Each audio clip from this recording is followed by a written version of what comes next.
This is an anonymous message from the global revolution to politicians, dictators and plutocrats all over the planet. Surprised by the global disobedience? Let us explain to you your delicate situation.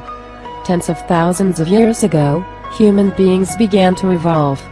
Since then, our species has walked a dark and bloody road, which isolated people condemned to live in fear caused by ignorance. Knowledge, ethics and technological development have always been conditioned by the elite and their wars, which is in the Orwellian metaphor, have done nothing more than perpetuate vertical and obscurantist social schemes.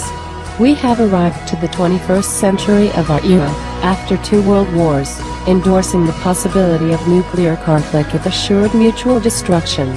Their so-called economists and intellectuals, having announced that it was the end of the story, it seemed, more than ever, that looking for a fairer order was meaningless. Thinking that they had slowed our rational development enough, they let us carry on with a progress model whose sole objective was never more than to make them even richer and more powerful. However, they did not consider that the real human spirit refuses to bow, always. While they believed they were overcoming us by using economic shocks, our species has evolved in a new manner. Using only the powers of culture and freedom, we have reused those technological resources that were born of our genius and that were only provided to us with consumerist intentions. So we have updated, improved and immunized our force operations and effectiveness. We absorb their own tactics, techniques and power of persuasion to form our own means, dreams and challenges.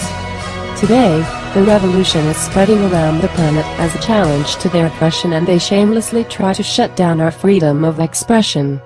Finally, information has reached critical mass, exploding in a melting pot of voices whose new wishes and needs can't be covered by their old paradigm.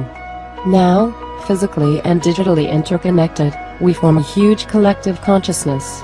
Maybe their corporate media silences what is happening, but they cannot fool us anymore. They can temporarily stop some points, but the process will continue unstoppable and ever-changing. Now it doesn't matter which measures they take for trying to counteract us. The more violence, censorship and obstacles they put in our way, the more they expose their weakness. From every place on the earth, with different ideas and from different conditions, women and men have always existed and always will exist to oppose the pretense of undemocratic and unjust governments. After millenniums of suffering, our species has stood up, and nothing will ever be the same. Their totalitarian game is ending. But friends, the story hasn't ended. This is where it begins. We will take the streets and occupy. Change is happening. The people should never fear the government. The government should fear the people. We are the people. We are the only system. We are anonymous. We are legion. We do not forgive. We do not forget. Expect us. Join us.